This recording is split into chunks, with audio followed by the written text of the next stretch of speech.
Bom, gente, tudo bem?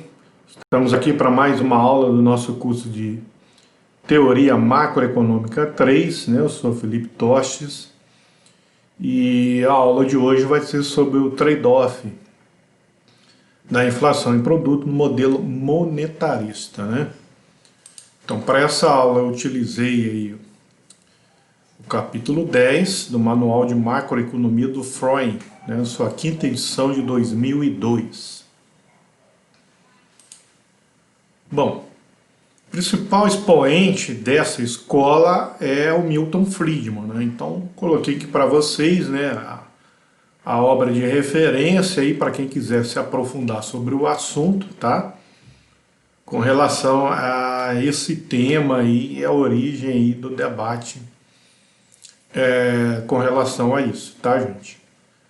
Bom, mas em relação aos fundamentos da escola monetarista, né, diferentemente, fazendo um contraponto à aula anterior, com relação aos novos keynesianos, é de que para Friedman ele não se baseava na existência do trade-off por conta de rigidez, tá, no mercado. Para ele toma como um dos pontos fundamentais da sua teoria de que o mercado é flexível, tá?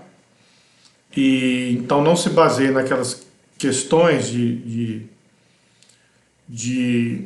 rigidez do campo micro, né, vindo lá dos fundamentos microeconômicos que os novos keynesianos utilizam, porque na visão dele e de boa parte aí dos macroeconomistas, as questões macro se diferem das questões micro, tá, gente? Então vocês vão começar a perceber que existe uma linha aí de autores da linha da macroeconomia, né, os macroeconomistas, que são anteriores ao Keynes e acham que a microeconomia explica muito da macroeconomia. Então essa seria uma linha mais neoclássica, tá, gente? Então a linha neoclássica, né, da economia é que acredita que a macro é uma simples agregação dos fatores microeconômicos, tá? Então, e essa é a linha, por exemplo, que os novos keynesianos seguem um pouco, né? Porque, é claro, os novos keynesianos, como eles são uma síntese, né? Eles seguem muito do que, por mais estranho que seja, né, pareça aí, né? Mas o sentido aqui é de ordenar realmente essas ideias na cabeça de vocês, né? Mas eles aceitam algumas suposições do Keynes, mas não no sentido do que o Keynes diz, que a dinâmica macroeconômica ela é uma dinâmica diferente da dinâmica microeconômica. Então, para o Keynes, a macroeconomia ela não era simplesmente a agregação da micro. Então, as decisões macroeconômicas, e principalmente o que Keynes estava tentando formular e explicar, é de que a visão do governo ao fazer decisões, ao tomar decisões de políticas econômicas, elas não poderiam ser apenas uma decisão com base na agregação microeconômica, ou seja, analisar a agregação microeconômica, tomar decisões de política econômica. Ele dizia que a dinâmica macroeconômica ela não segue, tá, a pura e simples agregação das particularidades de cada mercado, tá, micro, tá bom? Então, nesse sentido, o Friedman ele concorda um pouco com essa visão do Keynes, nesse sentido, e ele diz que na macro, diferentemente de alguns fatores, então essa rigidez, então, por Friedman, seria alguns fatores pontuais que não levariam na macro na macro, no aspecto macro, há uma rigidez, tá? Pelo contrário, então, no aspecto macro, você teria, na verdade, uma flexibilidade, tá bom? Então não haveria, então essa rigidez seria em alguns mercados, tá?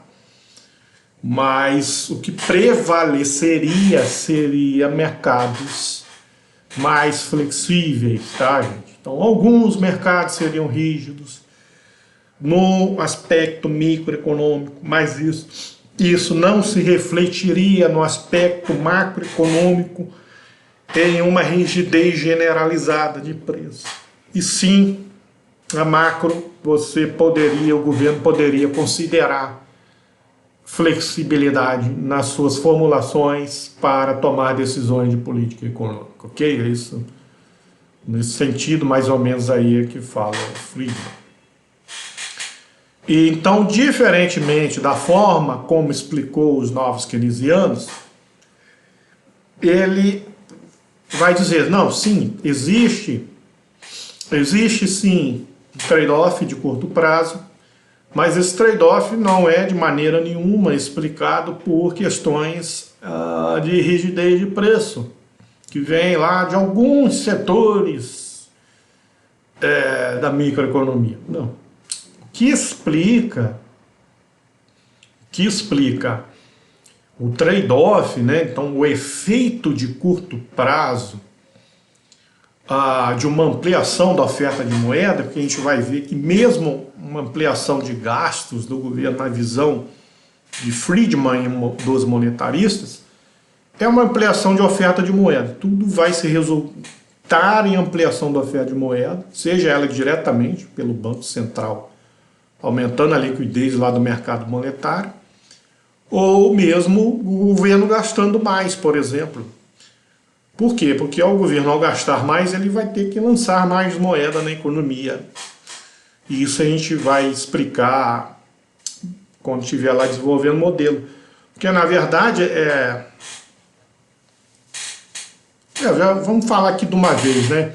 Fica melhor aqui nesse momento mesmo. Porque o que acontece é o seguinte, o Friedman, como todo ortodoxo, parte da questão de que o pleno emprego ele é o momento mais comum da economia. Então, a economia estando em pleno emprego, significa que a oferta de moeda ela já é uma oferta ótima, equivalente à necessária para fazer com que o produto, né, e os negócios, né, na economia fluam de maneira condizente, né?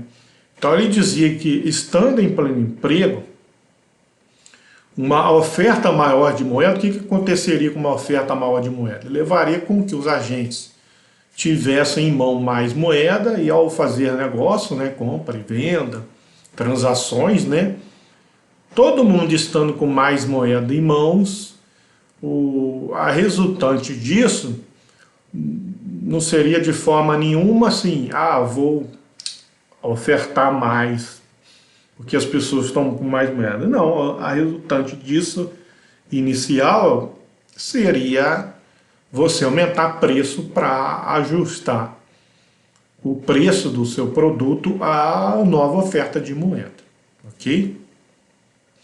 Então o que o Friedman ele dizia é que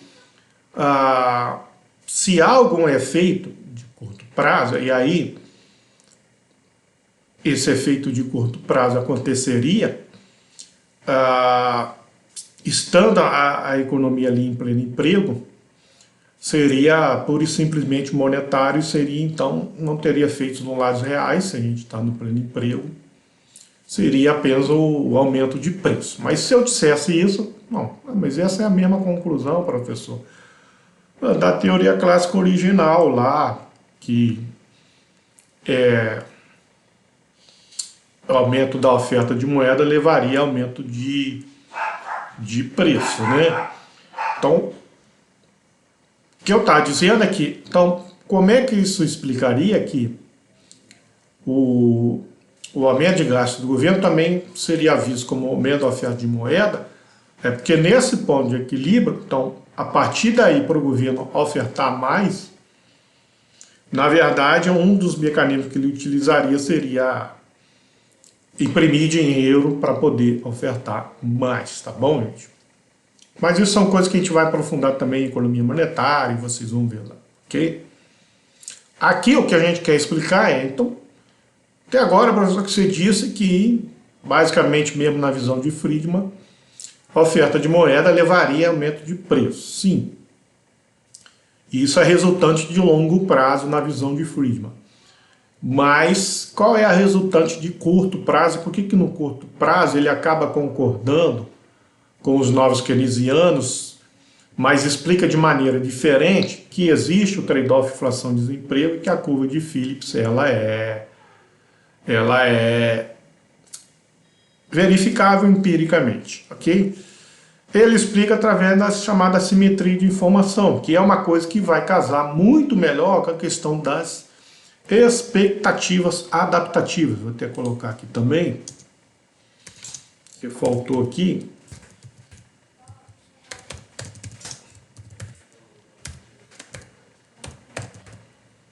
Então, as expectativas adaptativas. Então, e explica muito melhor, porque na verdade o que diz as expectativas adaptativas é que realmente as pessoas acabam olhando mais para o passado para ajustar, adaptar o futuro, porque na verdade as informações são desencontradas, né? As pessoas não possuem o mesmo conjunto de informações. Isso é uma coisa que a gente vai ver no próximo modelo, novo clássico, de que a formulação das expectativas racionais diz que as pessoas possuem os mesmos conjuntos de informações e assim a expectativa particular de cada um ela acaba se encontrando a uma expectativa comum e coletiva de todos, né? Mas aqui no Friedman ainda não, que ele dizia o quê? Como as informações são desencontradas e assimétricas entre as pessoas, e principalmente entre ofertantes e demandantes, né? É por isso que você tem, isso geraria a chamada rigidez aí, e as decisões seriam decisões, na verdade, equivocadas entre os agentes econômicos em termos de maior ou menor demanda no presente. Então, o que a gente vai ver ali na hora da dinâmica é, por exemplo, que quando o governo faz a política monetária, os agentes não vão ter certeza se por exemplo, né, a política monetária ela vai levar a uma queda da taxa de juros, e aí na visão do Friedman a pergunta é, vai acontecer o efeito de curto prazo, porque os agentes não têm certeza se aquela queda da taxa de juros ela foi proveniente da ação do governo, por colocar mais moeda em circulação, ou se foi uma queda real da taxa de juros. E aí que vai ser o grande ponto aí para existir. Então, como existe, os agentes não têm a informação correta com relação a esse movimento da taxa de juros, muitos podem, alguns sim, alguns vão ter a informação correta, vão saber que aquela variação na taxa de juros foi apenas nominal. E esses não vão reagir de forma real a essa ação do governo de política monetária. Tá? Mas outros agentes podem achar que aquela taxa de juros caiu de modo real e se enganaram nisso. E ao se enganar, eles tomam atitude de, no caso, as empresas de contratar mais trabalho, de aumentar sua produção, e no caso dos trabalhadores de ofertar mais trabalho. E isso é o que essa teoria vai chamar da ilusão monetária, tá? Então, alguns agentes, parte dos agentes, não todos, tá? Que atuam no mercado, eles vão ser iludidos. Iludidos. Aí o Friedman vai chamar isso de ilusão monetária. E por conta dessa ilusão monetária, então tem fruto lá na simetria de informação, e porque os agentes são adaptativos, aí eles acabam tomando a atitude de aumentar a produção, de aumentar a oferta de trabalho, mas depois eles descobrem que foram iludidos, né? Iludidos pelas informações desencontradas, incorretas, incompletas que existe no mercado, ok? Isso é uma coisa bem realista, né? Certo? Mas, de fato, aí já passando aí ponto C, o Friedman vai dizer, não, existe uma taxa natural de desemprego. Essa taxa natural de desemprego, ela é uma taxa que corresponde aos fatores tecnológicos, né, estruturas de produção, organização social e institucional de uma sociedade. Então, cada sociedade, cada país teria a sua taxa natural de desemprego, né? Não seria iguais em todos os países, né? Mas cada país tem uma determinada taxa natural de desemprego, e que esses fatores tecnológicos, institucionais, de organização social, institucional e do mercado produtivo poderiam alterar aí essa taxa natural de desemprego. Então ela também não é uma coisa rígida. Mas ele dizia que ações então de política econômica que pudessem iludir os agentes, elas poderiam desviar momentaneamente o desemprego, a taxa de desemprego, da taxa de desemprego natural. Ok? Aí é isso que a gente vê, aquele desvio da taxa de desemprego em relação à taxa de desemprego natural, gerando inflação. Então, gerando aquecimento da atividade econômica no curto prazo, mas no longo prazo gerando apenas inflação.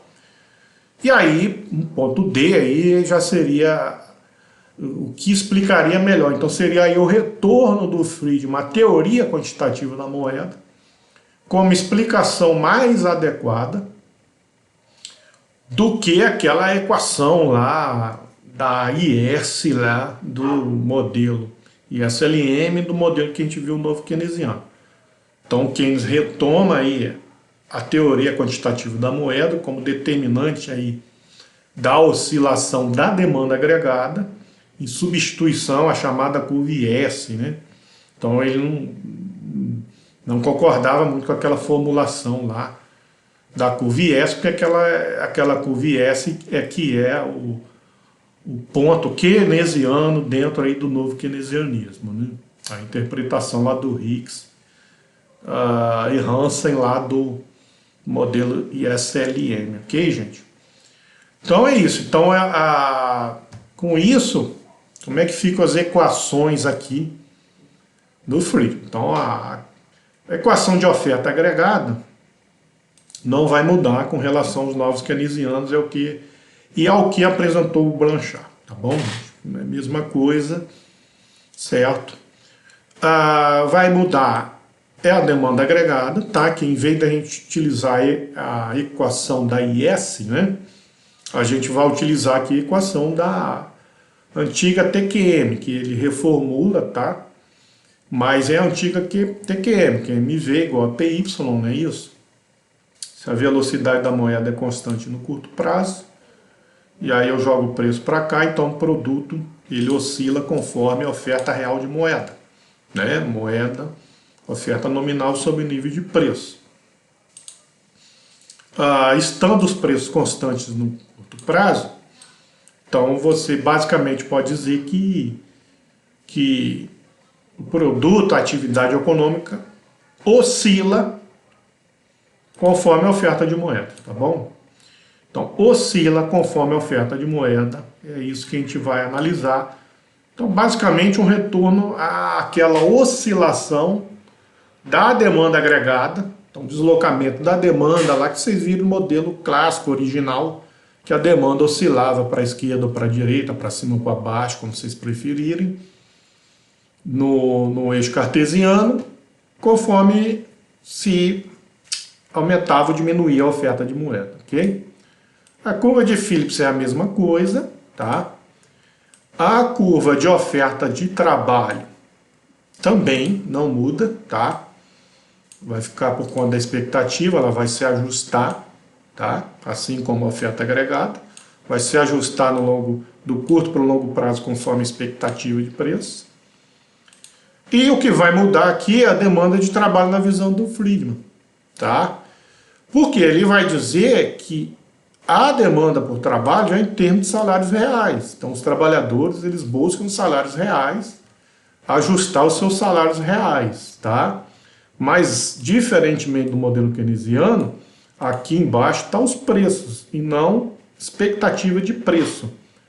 Então aqui é o salário real de fato e não o salário real esperado. Ok? Certo? Então, ela oscilaria basicamente em função da produtividade marginal do trabalho. Como a produtividade marginal do trabalho ela é fixa no curto prazo, então o que a gente vai ver que, na verdade, não vai haver deslocamento da demanda agregada, tá? Não vai ter aquele deslocamento da demanda agregada que tem no modelo novo keynesiano, ok? Então, basicamente, as curvas não se alteram, né? Os quadrantes aí, a oferta, a demanda, certo? Só vai modificar aqui que a demanda aqui vai oscilar por conta de moeda, que na visão, como eu disse, monetarista, tudo se transforma em aumento de liquidez, tá? E aí a demanda se deslocaria. Então para ter mais consumo, tem que ter mais moeda. Para ter mais investimento, tem que ter mais moeda. Para ter mais gasto do governo, tem que ter mais moeda. E assim vai. Então, eles resumem tudo como oscilação da oferta de moeda e mais moeda levando a oscilação aqui da demanda agregada maior ou menor. A oferta agregada, como anteriormente visto, vai se ajustar do curto para o longo prazo conforme expectativa de preço. Okay? Aqui que vai mudar um pouco, porque a gente vai ter salário real aqui, tá? No eixo vertical, em vez de salário nominal, tá? É o salário real. E aí a oferta vai se ajustar conforme expectativa de preço do curto para o longo prazo. E a demanda ela nem oscila, porque ela só oscilaria conforme modificasse a produtividade marginal do trabalho, ok? Certo? E por que o Friedman e os monetaristas resumem assim? Porque é aquilo que eu disse da taxa natural de desemprego. Um dos determinantes da taxa natural de desemprego que eu disse é o fator tecnológico, que é o quê? E eles põem que tudo aquilo, na verdade, se a taxa natural se aumenta a tecnologia, os fatores institucionais flexibilizam mais o mercado de trabalho, a taxa natural de desemprego cai e essa produtividade que melhoraria. Aí sim você deslocaria essa curva aqui da demanda, tá, por trabalho. Fora isso, não, como normalmente, na visão monetarista, há o desemprego é o desemprego natural, tá ali em equilíbrio, então ela não se mexe, tá, gente? Ok? Só se a taxa natural modificar é que ela vai deslocar. Claro, o desemprego momentaneamente no curto prazo pode estar acima e abaixo, é isso que a gente vai ver. Isso é outra coisa, a gente se desloca sobre a curva. Mas isso não muda a curva. Não faz a curva ir para cima e para baixo, tá, gente? Ok? Bom, visto isso, vamos lá para o efeito da política monetária expansionista no modelo monetarista, tá, gente? Então, o aumento da oferta de moeda vai levar a um deslocamento da demanda agregada. Então, estamos aqui, está aqui esse quadrante aqui, tá, gente? Então, desloca a demanda agregada de 1 para 2, aumentando o produto para 2 e os preços para 2. Ok? E aí os preços aumentam. Os preços aumentando, ok? O que vai acontecer lá no mercado de trabalho? O salário nominal 1, então aqui do início, né, que a gente tinha o salário nominal 1, tá, gente? O salário nominal 1, aqui com o nível de emprego 1, salário nominal 1, preço 1, ok? Como os preços se elevaram ali, né, para P2, mas os salários ainda não foram reajustados, então o salário real seria W1 sobre P2, diminui. Então a gente vem para esse ponto 2 aqui, a gente se desloca sobre a curva de demanda. Então a gente não desloca a curva de demanda, ok? A gente anda sobre ela. Então a demanda por trabalho aumenta, mas na visão do FII você não desloca aqui, né? Dos monetaristas você não desloca a curva. Você anda sobre ela e a gente veio para esse ponto 2.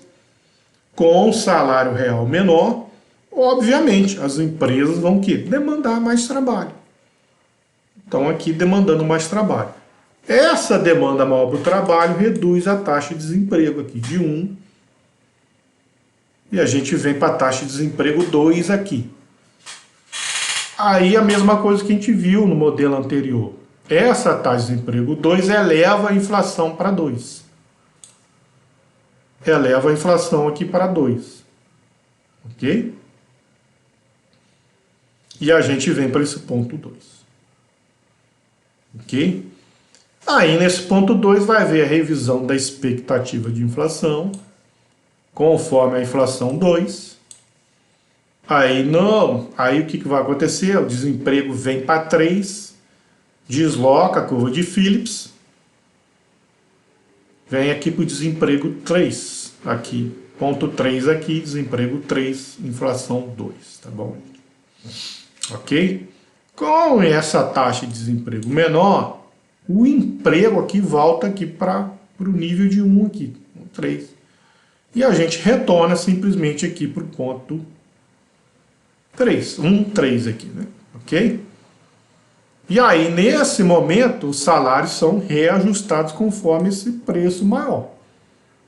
Então, os preços se elevaram para 3, os salários também. Então a gente vem para esse ponto aqui, salário 3, preço 3, que aí seria igual ao salário 1, preço 1. Ok? Certo? E foi o que aconteceu lá. Essa revisão de expectativa acaba ajustando aqui. A curva de oferta se ajusta a um preço maior e um produto menor. Então a gente teve apenas aí o efeito aí de curto prazo voltando para o nível de atividade econômica anterior, com um nível de preço, uma inflação agora maior. Ok? Certo, gente? Por fim, só falar aqui, essa aqui é a função de produção, vocês viram lá também do modelo clássico, eu botei aqui só para espelhar o que está acontecendo aqui, né? Mas é basicamente assim, só quando essa curva aqui aumenta ou diminui, né? É que a gente mexe aqui com a demanda aqui embaixo, tá, gente? Ok? Para a política fiscal, o efeito vai ser bem semelhante, assim como aconteceu no modelo anterior, só muda aqui o início, né? Então a explicação aqui é de que mais gastos do governo, para fazer mais gastos, em algum momento o governo vai acabar emitindo mais moeda. Ok? Ou mesmo mexendo na oferta real de moeda. Então, tudo se resume em que no mesmo deslocamento da demanda agregada inicial e os efeitos posteriores são os mesmos, tá, gente? Então eu vou deixar o slide aqui também para vocês darem uma olhada, mas o que muda da política fiscal para monetária é só essa, que no fim das contas o governo vai elevar seus gastos e isso vai se transformar em mais moeda na economia, deslocando a demanda agregada, não é isso?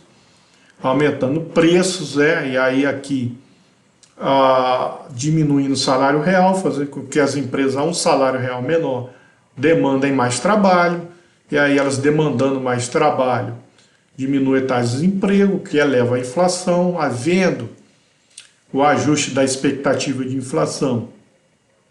a oferta se retrai novamente e os salários nominais se ajustam a esse nível de preços maior, tá bom, gente?